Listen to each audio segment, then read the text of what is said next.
çekir eyni sual qalıb. Gözümün yuxusunu bu dərd alıb. Səninlə keçən hər an bir xatirədir indi.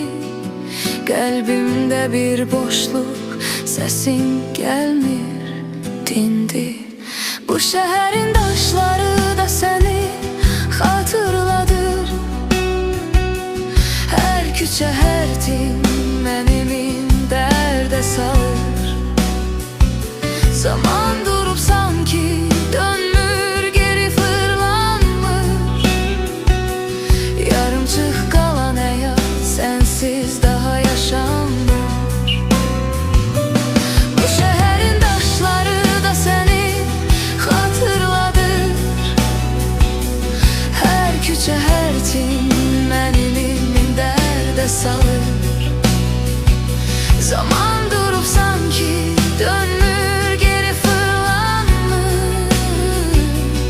Yarımçıq qalan həyat sənsiz daha yaşanmır.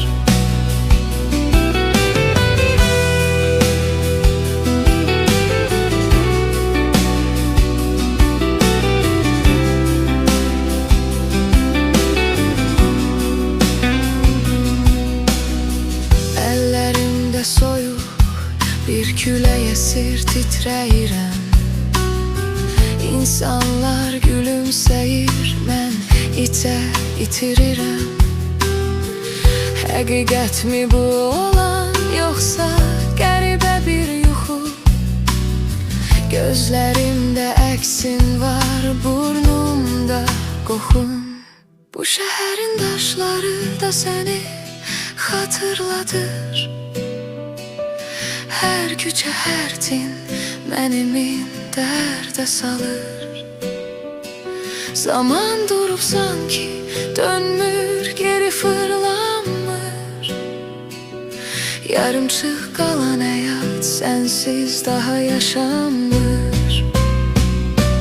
Bu şəhərin daşları da səni xatırladır.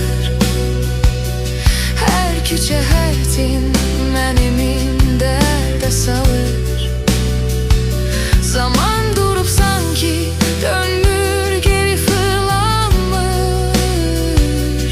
Yarımçıq qalan həyat sənsiz daha yaşanmır. Bəlkə də yanlış yerdə, yanlış vaxtdaydık. Axı niyə bu qədər tez tükəndi, getdik? Yaşanmır, bu sevgi daha dönmür. Ruhumda sönməyən bir ateş yanır, sönmür.